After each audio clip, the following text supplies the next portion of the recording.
হতাশ হবেন না, কারণ আজকে কালকের রায়টা আমি পেয়েছি, অবশ্যই দেখেওছি। সংক্ষিপ্ত আলোচনাও হয়েছে আমাদের আইনজীবীদের সঙ্গে, অবশ্যই সরকারের কয়েকজনের সঙ্গেও আলোচনা হয়েছে, কিন্তু মানে এখনও আমরা সঠিক যে কিভাবে কি করতে চলেছি সেটার ব্যাপারে একদম চূড়ান্ত সিদ্ধান্তে উপনীত হইনি। কিছু আমাদের লিগ্যাল ক্ল্যারিফিকেশান যেটা বলে সেটা আমাদের নিতে হবে।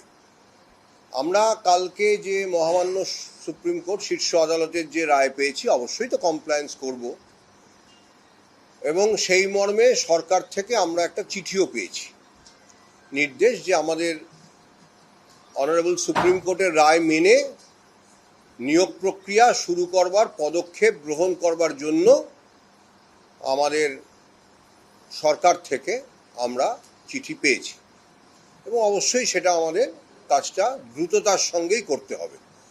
আমরা অবশ্যই কালক্ষেপ করব না, কিন্তু তার আগে আমাদের কিছু লিগ্যাল ক্ল্যারিফিকেশান নিতে হবে, এবং মূল ব্যাপারটা মাথায় রাখতে হবে যে এই যে প্রক্রিয়াটা হবে সেটাতে অনারেবল সুপ্রিম কোর্ট যারা হয়তো নট স্পেসিফিক্যালি টেন্টেড, যেটা উনি লিখেছেন, তাদের তাদের প্রতি ফেয়ারনেসের কথা বজায় রেখে তাদের কিছু ছাড় দিয়ে, বয়সের কথা বলেছেন,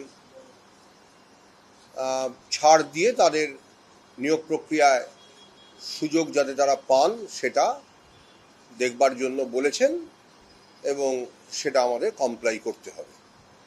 এখন আমাদের যে সংশয় দু একটা আছে, অবশ্যই আমাদের আরও এই সপ্তাহান্তে আইনি পরামর্শ নিতে হবে। যদি সেটা আইনি পরামর্শটা আমাদের আইনজ্ঞের সঙ্গে কথা বলেই মিটে যায়, ভালো হতে পারে যে মহামান্য আদালতের কাছেও একটা ক্ল্যারিফিকেশান চাইতে হতে পারে, সেটা আমি এখন কিছু বলতে পারবো না। মোট কথা, লিগ্যাল ক্ল্যারিফিকেশান না নিয়ে আমরা পদক্ষেপ গ্রহণটা সেভাবে করতে পারবো না। আমরা প্রাথমিক প্রস্তুতি নিয়ে রাখছি।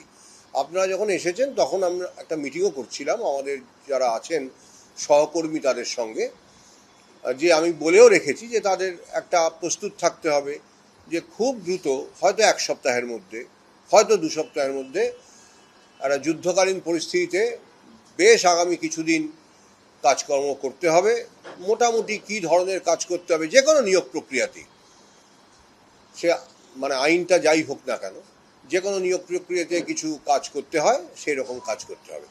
তা এইটাই হচ্ছে আমার আজকের বার্তা, যে আমরা অনারেবল সুপ্রিম কোর্টের রায়টা পেয়েছি, অবশ্যই পেয়েছি, সবাই পেয়েছেন।